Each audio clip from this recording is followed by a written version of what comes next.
humble yourself before the Lord and He will lift you at the right time. In 3 ways God answers your prayer. He says yes and gives you what you want. He says no and gives you better. And He says wait and gives you the best in His time.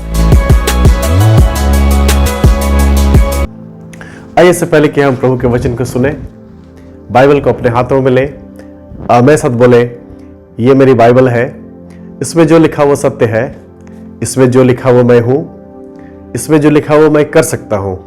आज मैं परमेश्वर का वचन सुनूंगा और मैं कहता हूं मेरा जीवन बदलने के लिए तैयार है। प्रभु आपको बहुत ही आशीष दे। आज मैं आपको कुछ खास बात बताना चाहता हूं और वो ये है how to live in church family. जब एक बच्चा एक परिवार में जन्म लेता है तो धीरे धीरे वो बढ़ता है, लोगों से सीखता है और कई बार अच्छी बातें तो सीखता है लेकिन साथ साथ में गलत बातें भी सीख लेता है। और यदि आप ध्यान से इस बात को सोचे तो गलत बात कोई उसे सिखाता नहीं है, लेकिन अच्छी बातें पेरेंट्स सिखाते हैं, स्कूल में टीचर सिखाते हैं, लेकिन गलत बात कोई सिखाता नहीं, फिर भी वो सीख लेता है। जिस इन्वायरमेंट में हम रहते हैं वो हमारे जीवन को बहुत इम्पैक्ट करता है। उसी प्रकार से जब हम कलीसिया में आते हैं तो कई बार वो बातें जो हमें कलीसिया में नहीं करनी चाहिए, जिस प्रकार से हमें नहीं सोचना चाहिए, जो शब्द नहीं बोलना चाहिए, हम वैसा बोलने लगते हैं, वैसा सोचने लगते हैं, हमारा आचरण अलग रहता है। इसलिए चर्च फैमिली में हमें सीखना है कि किस प्रकार से हम वहाँ पर रहें, किस प्रकार से हमारा रिलेशनशिप दूसरे विश्वासियों के साथ हो, अपने मित्रों के साथ हो, अपने परिवार के साथ हो। मैं आपको बता दूं, church is not a club. Club में मेंबरशिप होता है, लेकिन क्लब में आप जब जाते हैं तो शायद और मेंबर्स के लाइफ में क्या चल रहा है, क्या उन्होंने अपने बच्चों के स्कूल की फी भरा है कि नहीं भरा है, क्या वो कहीं आर्थिक परिस्थितियों से ऐसे गुजर रहे हैं, घर में शायद खाना है नहीं है।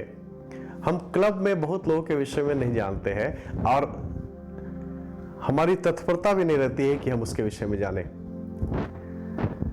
और कई बार हम कलीसिया में भी वैसे ही करते हैं कि आए 2 4 5 लोग से मिलते हैं, उसके बाद हम चले जाते हैं। हमारा एक सर्कल होता है, कोई उस सर्कल के अंदर नहीं आता है और हम उस सर्कल से बाहर नहीं जाते। कलीसिया चर्च जो है वो एक परिवार है। वो ऐसे लोगों का समूह है जो प्रभु यीशु मसीह के लहू के द्वारा धोए गए और परमेश्वर के संतान है, पुत्र और पुत्री है। तो जब हम इसमें जन्म लेते हैं तो हमें सीखना पड़ेगा कि हमारा व्यवहार कलीसिया में कैसा होना चाहिए। फिलिपियों की पत्री जब पौलुस लिखता है तो उस समय पौलुस रोम में जेल में होता है, लेकिन इस कलीसिया से, फिलिपी कलीसिया से पौलुस बहुत प्रेम करता था। उसका एक अटैचमेंट है उसके साथ और उसका संबंध कलीसिया के साथ यानी कि वहां के लोगों के साथ हमें सिखाता है, खासकर 3 मुख्य बातें कि किस प्रकार से हमारा आचरण कलीसिया में होना चाहिए, किस प्रकार से हमारा संबंध दूसरे विश्वासियों के साथ होनी चाहिए। बहुत सारे लोग कलीसिया जाते हैं शायद स्पेशल ओकेशन में, आप जाइए, बहुत अच्छी बात है, लेकिन यदि आपका परिवार है, आप उसे प्रेम करते हैं, तो आप जो है सिर्फ स्पेशल ओकेशन में नहीं जाएंगे, आप हमेशा जाएंगे। और मैं लोगों को उत्साहित करता हूं कि आप कलीसिया जाए, क्योंकि एक ऐसा समूह है आत्मिक लोगों का जहां पर आप बहुत प्रोत्साहित होते हैं। तो हम सबको सीखना है कि इस समूह में हमारा आचरण कैसा हो। How to live in the church family. फिलिपियो 1 अध्याय उसका 3 पद से 9 पद तक हम देखेंगे। यहां इस प्रकार लिखा है, मैं जब जब तुम्हें स्मरण करता हूं तब तब अपने परमेश्वर का धन्यवाद करता हूं, और जब कभी तुम सब के लिए विनती करता हूं तो सदा आनंद के साथ विनती करता हूं, इसलिए कि तुम पहले दिन से लेकर आज तक सुसमाचार के फैलाने में मेरे सहभागी रहे हो।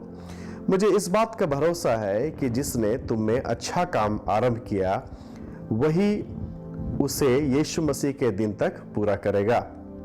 7वां पद, उचित है कि मैं तुम सब के लिए ऐसा ही विचार करूं, क्योंकि तुम मेरे मन में आ बसे हो और मेरी कैद में और सुसमाचार के लिए उत्तर और प्रमाण देने में तुम सब मेरे साथ अनुग्रह में सहभागी हो।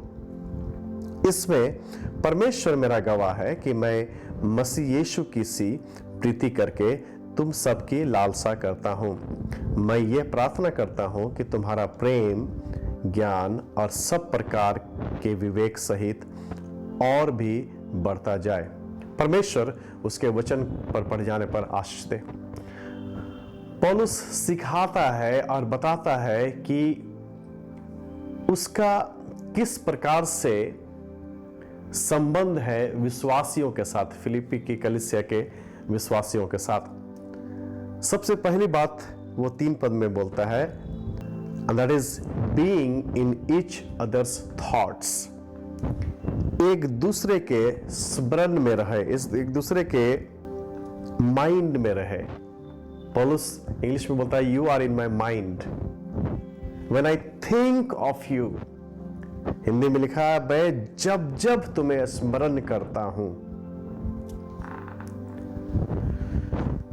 एक बूढ़ी औरत, उसके मरने के उपरांत उन्हें जो एक वहां पे एक डायरी मिला, उसमें लिखा, nobody visited me, nobody took care of me, nobody loved me, nobody cared me. कोई मुझसे मिलने नहीं आया, कोई मेरा देखभाल नहीं किया, कोई मुझे प्यार नहीं करता है। और कलीसिया में कई बार ऐसा होता है। पौलुस बोलता है 3 पद में, मैं जब जब तुम्हें स्मरण करता हूं तब तब अपने परमेश्वर का धन्यवाद करता हूं। We have to carry people in our thoughts. हमें एक दूसरे को स्मरण करना है, एक दूसरे को याद करना है, एक दूसरे को अपने दिमाग में बसा लेना है। तुम मेरे स्मरण में हो, आई थिंक ऑफ यू। आप किसके बारे में बहुत ज्यादा सोचते हैं जिससे आप प्यार करते हैं? बहुत सारे जवान लड़के लड़कियां जो है जब लव लेटर लिखते हैं, और आपने शायद सिनेमा में भी देखा होगा कि वो सोचते हैं और उसके बाद वो लिखते हैं, कल्पना करते हैं। आप सोचते हैं, आप किसके बारे में सोचते हैं ज्यादा समय? जिससे आप प्यार करते हैं। और पौलुस बोलता है, मैं जब जब तुम्हें स्मरण करता हूं तब तब अपने परमेश्वर का धन्यवाद करता हूं। आप धन्यवाद कब देंगे? दूसरे के लिए, दूसरे विश्वासियों के लिए, या अपने परिवार में भी? तब नहीं जब आप उनके खराब बातों को याद करेंगे। अरे, उसने मुझे 3 साल पहले एक झापड़ मारा था, उसने मेरी बड़ी पिटाई की और मैं परमेश्वर का धन्यवाद देता हूं। ऐसा नहीं। मुझे मालूम है अगर हम ऐसा कर रहे हैं तो हम नाटक कर रहे हैं। पौलुस बोलता है, मैं जब जब तुम्हें याद करता हूं तो मैं परमेश्वर का धन्यवाद देता हूं। यानी कि मैं जब तुम्हें याद करता हूं तो मैंने अपने ब्रेन को ट्रेनिंग दिया है कि अच्छी बात तुम्हारे विषय में याद करूं। हालेलुया। अच्छी बातों को मैं याद करूं, तभी मेरा मन धन्यवादित होगा। 3 बार यही पौलुस वचन में लिखता है, एशिया माइनर में कोई भी मेरे साथ खड़ा नहीं था। और जब पौलुस जेल गया तो बहुत सारे लोग जो है पौलुस पर इल्जाम लगाते थे कि अपनी गलती के कारण जेल गया। तो अपनी गलती के कारण सताए जाते हैं। जैसे अगर कोई मसीह पीड़ित है अपने विश्वास के लिए या किसी भी प्रकार से, तो लोग बोलते हैं अच्छा कुछ गलती किया होगा अपनी गलती के कारण।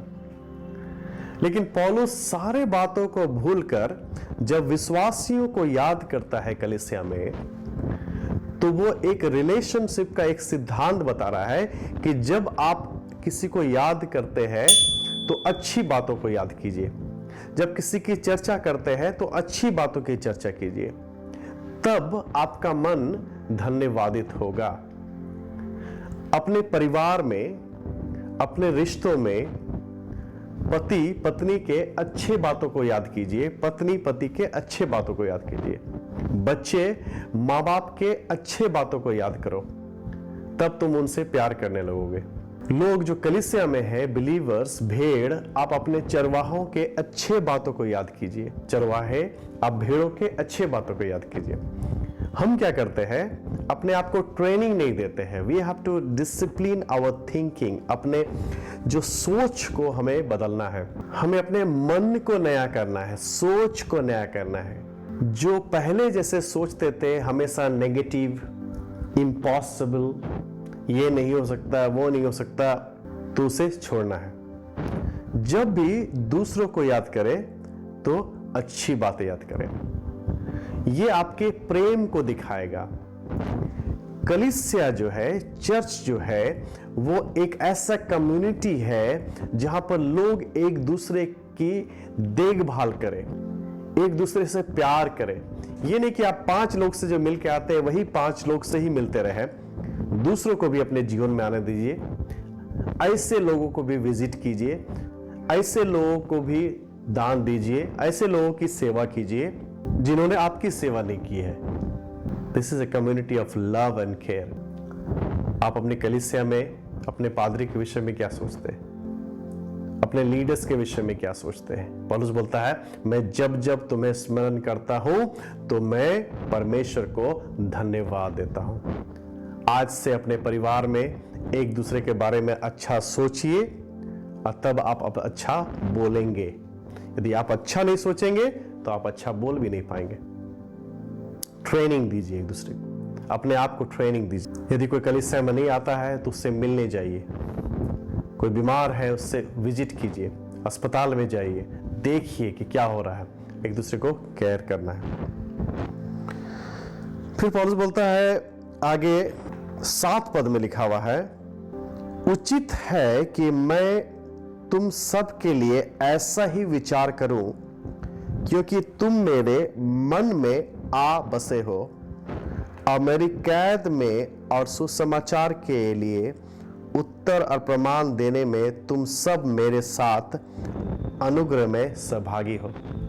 Second thing that he is saying, being in each other's heart. वो बोलता है you are in my heart, तुम मेरे हृदय में। यहां पे हिंदी में मन लिखा है, लेकिन हार्ट का अर्थ हृदय भी होता है। तो पहले लिखता है कि तुम मेरे सोच में हो, you are in my mind. फिर लिखता है you are in my heart, तुम मेरे हृदय में हो, तुम मेरे मन में बस गए हो। विश्वासियों को लिखता है। ऐसा प्रेम होना चाहिए विश्वासियों का एक दूसरे के साथ कलीसिया में। आप हार्ट में किससे रखते हैं? जिससे बहुत नफरत करते हैं या जिससे प्रेम करते हैं? तो ये नेक्स्ट स्टेज है। आप पहले सोच में रखते थे, अब उसे हार्ट में भी रखने के लिए। I have you in my heart, तुम मेरे हृदय में बसे हो। और ये भी दिखाता है कि कलीसिया में किस प्रकार लोगों को एक दूसरे से प्रेम करना चाहिए। फेथ, होप एंड लव में लव जो है हमेशा के लिए है, सबसे महान है, सबसे बड़ा है। कलीसिया का परिवार तभी आगे बढ़ेगा जब आप दूसरों के विषय में भी सोचेंगे, सिर्फ अपने विषय में नहीं। आपके साथ जो बैठते हैं, बैठती है कलीसिया में, चाहे वो किसी भी बैकग्राउंड से क्यों न आए हो, उनको आपको अपनाना पड़ेगा। सिर्फ उनके बारे में सोचना नहीं है, सोचने के बाद उनको अपने हृदय में बसाना पड़ेगा, दूसरे के लिए भी कार्य करना पड़ेगा। एक कहानी मुझे याद आ रही है। एक बार एक राजा, उसने अपने राज्य में एक कंपटीशन रखा, एक दौड़ रखा। तो बहुत सारे जवान लोग आए उस राज्य के कि हम लोग भी दौड़ में हिस्सा लेंगे।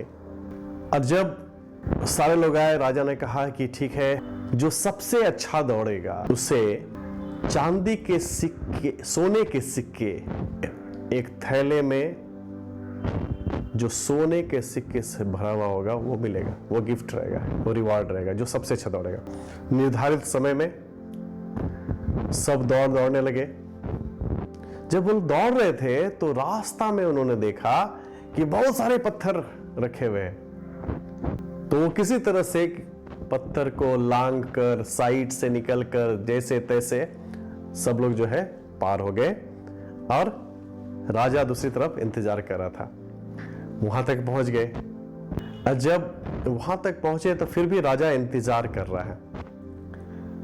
काफी देर के बाद एक व्यक्ति आता है, बहुत थका हुआ, उसके हाथ से खून निकल रहा है, पूरा कपड़े फटे हुए हैं, बहुत पसीना में है, बहुत थका हुआ है, थोड़ा लहूलुहान भी हो गया है हाथ में। वो राजा को बोला, राजा क्षमा कीजिएगा, मैं बहुत लेट से पहुंचा राजा। जब मैं दौड़ रहा था राजा, तो मैंने देखा कि रास्ते में बहुत सारे पत्थर है और मैं एक एक पत्थर को हटाने लगा ताकि ये दौड़ जो है सबके लिए आसान हो जाए। और राजा, आश्चर्य की बात है कि जब मैंने पूरा पत्थर को हटाया तो उसी पत्थर के नीचे मुझे एक थैला मिला जिसके अंदर सोने का बहुत सारा सिक्का था। राजा, ये थैला। राजा ने कहा, मैं तो शुरू में कहा था कि जो सबसे अच्छा दौड़ेगा उसे इनाम मिलेगा। इन सब धावकों में से सबसे अच्छा दौड़ने वाला तुम है, क्योंकि अपनी दौड़ में तुम सिर्फ अपने विषय में नहीं सोचे, लेकिन साथ दौड़ने वाले खिलाड़ियों के भी विषय में सोचे। तो इसलिए तुमने सबसे अच्छा दौड़ा। Praise the Lord, hallelujah. आप अपने मसीही जीवन में क्या सिर्फ अपने बारे में सोचते हैं? सिर्फ मैं ही किसी तरह से निकल जाऊं, मैं ही आगे बढ़ जाऊं, मैं ही ऊंचाइयों में चल जाऊं, मुझे ही सारा ज्ञान हो जाए, ये सबसे अच्छा दौड़ नहीं है। सबसे अच्छा दौड़ वे है जो दूसरों के लिए भी रास्ता तैयार करते हैं। और इससे इस व्यक्ति को राजा ने वो पुरस्कार दे दिया। पौलुस बोलता है, you are in my mind, you are in my heart. तुम मेरे मन में हो, तुम मेरे स्मरण में हो, सोच में हो, तुम मेरे हृदय में हो। और तीसरी बात वो बोलता है पौलुस, वो 4 पद में लिखा हुआ है, और जब कभी तुम सब के लिए विनती करता हूं तो सदा आनंद के साथ विनती करता हूं। 9 पद में लिखा है, मैं यह प्रार्थना करता हूं कि तुम्हारा प्रेम, ज्ञान और सब प्रकार के विवेक सहित और भी बढ़ता जाए। तो 4 पद में कहता है कि जब कभी तुम सबके लिए विनती करता हूं तो सदा आनंद के साथ विनती करता हूं। यानी जब मैं प्रार्थना करता हूं तुम्हारे लिए तो मैं आनंदित हो जाता हूं। आप कैसे आनंदित होंगे जब प्रार्थना करेंगे? जब अच्छी बातों को याद करेंगे, जिस व्यक्ति के बारे में आप उनके बारे में सोचेंगे, उनको प्यार करेंगे, उन्हें अपने हृदय में बसाएंगे, तभी आप आनंदित होंगे। कलीसिया जो है परफेक्ट नहीं है, वहां पे अलग अलग प्रकार के लोग होते हैं। कलीसिया को मान लीजिए एक वर्कशॉप है जहां पे अलग अलग कार आती है अलग अलग समस्या को लेकर। किसी में मोबिल डालना है, किसी को डेंटिंग पेंटिंग करना है, किसी में हथौड़ा चलाना है, किसी को पॉलिश करना है, किसी को शाइन करना है, किसी को बेंड करना है, किसी को सीधा करना है। ये होता है वर्कशॉप में। तो कलीसिया भी ऐसा ही है। कलीसिया में भी अलग अलग प्रकार के लोग आते हैं और उन सब के लिए कलीसिया में स्थान होना चाहिए। लोगों को एक दूसरे को एक्सेप्ट करना चाहिए, लोगों को एक दूसरे को बदलने का मौका देना चाहिए। पौलुस बोलता है, जब भी तुम्हारे लिए मैं प्रार्थना करता हूं, जब भी प्रार्थना करता हूं तो बड़े आनंद के साथ प्रार्थना करता हूं। क्या आप प्रार्थना करते हैं तो आनंद के साथ? आपको प्रार्थना करने बोला जाता है तो आनंदित होते हैं या चिड़चिड़ा आते हैं? अरे छोड़ो ना, जल्दी से खत्म करते हैं ना। तुम मेरे सोच में हो, तुम मेरे हृदय में हो, तुम मेरे प्रार्थना में हो। एक दूसरे को सोच में रखिए कलीसिया में, एक दूसरे को हृदय में रखिए, एक दूसरे को प्रार्थना में रखिए, परिवार में भी, ताकि आपका परिवार मजबूती से चला जाए। एक कहानी याद आ रही है। कहानी क्या, एक उदाहरण समझिए आप। मेरे शहर में साइबेरियन बर्ड्स आते हैं। वो हजारों मील दूर से आते हैं और एग्जैक्टली जहां पर पॉन्ड है, तालाब है, हर साल वहां पर आते हैं। तो मैंने जब उनके बारे में स्टडी किया तो जब उधर साइबेरिया में काफी बर्फ पड़ता है तो वो दूर देशों के लिए निकल जाते हैं। आपने देखा हुआ पक्षी जो है वी आकार में उड़ते हैं, वी आकार में। तो मैं उनके बारे में अध्ययन कर रहा था। वी आकार में उड़ने से क्या होता है कि जो एक दूसरे के पीछे रहते हैं तो उससे क्या होता है, जब वो अपना डायना फराते हैं तो उससे जो हवा आता है तो दूसरे वाले को उससे थोड़ा लिफ्ट मिलता है, मदद मिलता है। तो वी आकार से में जाने से क्या है, एक ही डायरेक्शन में जा रहे हैं, जल्दी पहुंचने का संभावना है और कम ताकत लगता है। तो पक्षी को भी मालूम है कि एक साथ एक डायरेक्शन में चलेंगे तो सबका ताकत बचेगा, सबका एनर्जी बचेगा। उसके बाद अगर कोई पक्षी उसमें से गिर जाता है तो जल्दी से वो वापस आके उसी लाइन में आ जाता है। हमें सीखना चाहिए कलीसिया में। आप इधर भाग रहे उधर, नहीं, वापस आइए अपने कलीसिया में और फिर से जुड़ जाइए। तीसरी बात, यदि कोई पक्षी जो सामने है, जो लीडर है, वो जब थक जाता है तो वो रोटेशन करते हैं, वो उसको पीछे कर देते हैं लीडर को, उसके बाद दूसरा लीडर बन जाता है और वो आगे आगे चलता है और अगुवाई करता है। कलीसिया में भी ऐसे होनी चाहिए। कितना दिन आपके लीडर्स थकते रहेंगे, cell groups, house meeting, church, cottage meeting, अस्पताल जाना, आप स्टार्ट कर दीजिए करना। पक्षियों से सीखिए। ये लीडर थक गया तो उसके बाद दूसरा कोई उसमें लीडर बन जाता है। उसके बाद ये सब जो है एक दूसरे को इंकरेज करते रहते हैं, वो बोलते रहते हैं, हॉन्किंग दे बोलते रहते, उत्साहित करते रहते हैं अपने लीडर्स को, आगे बढ़ो, हम लोग तुम्हारे साथ हैं। और उसके बाद फिर इस पक्षियों के बारे में सोचेंगे, अगर पढ़ेंगे जो वी आकार में चलते हैं। तो यदि कोई पक्षी बीमार हो गया या गिर गया या किसी ने गुलेल से मार दिया या गोली मार दिया, कुछ भी हो, तो जब वो गिर जाते हैं, बीमार पड़ जाते हैं, तो 2-3 पक्षी उसके साथ रहते हैं जब तक वो दोबारा उड़ने के काबिल ना हो जाए, या अगर वो मर गया तब तक। वैसे होना चाहिए कलीसिया से। हमें इन पक्षियों से भी सीखना है। कलीसिया जो है स्पिरिचुअल लोगों का समूह है। कितना अच्छा है कि कोई आपके लिए प्रार्थना कर रहा है। कितने मजे की बात है। एक दूसरे को अपने माइंड में रखिए, अपने हार्ट में रखिए, अपने प्रार्थना में रखिए, सोच में रखिए, हृदय में रखिए और प्रार्थना में रखिए, प्रेयर में रखिए।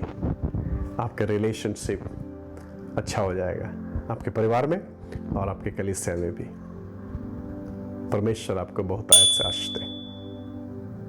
आइए हम लोग प्रार्थना करेंगे। प्रभु यीशु मसीह से मैं प्रार्थना करते हैं, खुदावन, सारे बंधन तोड़ने वाले आप हैं और आपका वचन ही बंधन तोड़ता है। वचन में इतने सामर्थ है। इस समय प्रार्थना करते हैं सारे व्यूअर्स के लिए, प्रभु इनके जीवन में आप अपने महान कार्य को कीजिए। परमेश्वर, हम जानते हैं प्रभु आप इनसे प्यार करते हैं। परमेश्वर, हमें सिखाइए कि हम कलीसिया में कैसे व्यवहार करें, अपने परिवार में कैसे व्यवहार करें, एक दूसरे के बारे में सोचें, उनसे प्यार करें और उनके लिए प्रार्थना करें। धन्यवाद परमेश्वर। इस विनती को यीशु मसीह के नाम से मांगते हैं। आमीन, आमीन। God bless you.